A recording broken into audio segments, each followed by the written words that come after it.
Hari ini saya akan sharing atau memberikan pendapat saya tentang pentingnya rebalancing portofolio.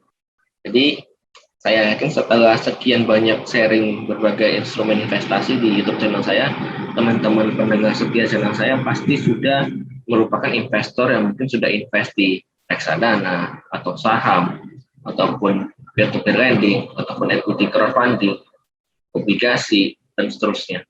Nah, rebalancing portofolio itu perlu kenapa? Karena ketika kita memutuskan untuk kita menginvestasikan uang kita di suatu aset kas investasi, kita sudah menetapkan kira-kira proyeksi return yang kita harapkan atas investment kita itu.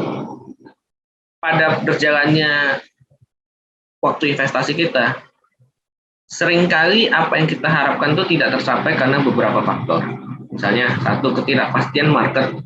Yang kedua, adanya faktor-faktor di luar kendali, misalnya COVID-19, dan seterusnya. Sehingga hal-hal demikian itu membuat kita perlu untuk secara rutin melihat keseluruhan portofolio dan aset kas yang kita miliki dan melakukan rebalancing portofolio. Contohnya, misalnya saya sendiri punya aset kas itu reksadana, obligasi, saham, peer-to-peer lending, equity crowdfunding, properti semua. Saya selalu melakukan review berkala setiap minggunya atas portofolio keseluruhan aset saya. Nah, saya akan menemukan seperti ini, saya bisa sharing.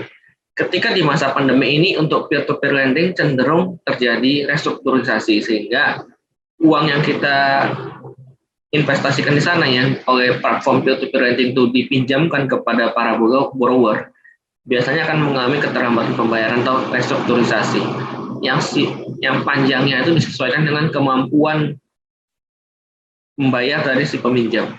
Nah, biasanya ketika saya menemukan hal seperti itu, saya akan melakukan rebalancing portofolio. Contohnya saya sempat sharing di YouTube channel saya terkait dengan CoinWorks, bagaimana saya merebalancing dari koin peer-to-peer menjadi koin Robo. Nah, kenapa saya melakukan switching dari koin P2P menjadi koin Robo? Karena dengan switching dari koin P2P menjadi koin Robo, saya sudah mengeliminir satu resiko keterlambatan pembayaran kembali yang saya terima, karena di koin Robo itu 100% dijamin saat jatuh tempo akan langsung dibayarkan. Kemudian saya sudah mengeliminasi payment risk dari si borrower. Jadi di koin Robo itu 100% pinjaman yang saya berikan itu sudah dijamin oleh asuransi. Nah, begitu juga dengan portofolio saham. Kita bisa flashback ke tahun 2020 ketika pandemi pertama kali masuk dan melanda di Maret 2020. Kita bisa lihat sampai terjadi trading halt di Bursa Efek Indonesia. Saham-saham blue chip juga ARB berjilid-jilid. Nah, di sana kalau kita tidak jeli dan melakukan rebalancing portofolio, kita akan mengalami rugi yang luar biasa di portofolio saham kita, even di saham-saham blue chip. Kita bisa lihat saat itu ARB itu belum 7% seperti sekarang, masih di 25% dan 35% sesuai dengan nilai sahamnya.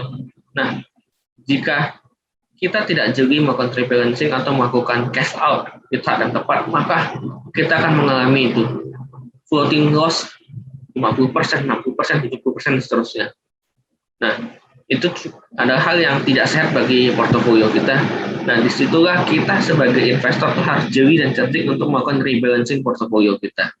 Nah, mungkin teman-teman sekalian yang punya pengalaman bagaimana rebalancing portofolio ketika terjadi hal-hal yang di luar ekspektasi maupun tidak mencapai proyeksi return yang kita harapkan, bisa share komen di video saya ini untuk saling berbagi ke teman-teman yang lain.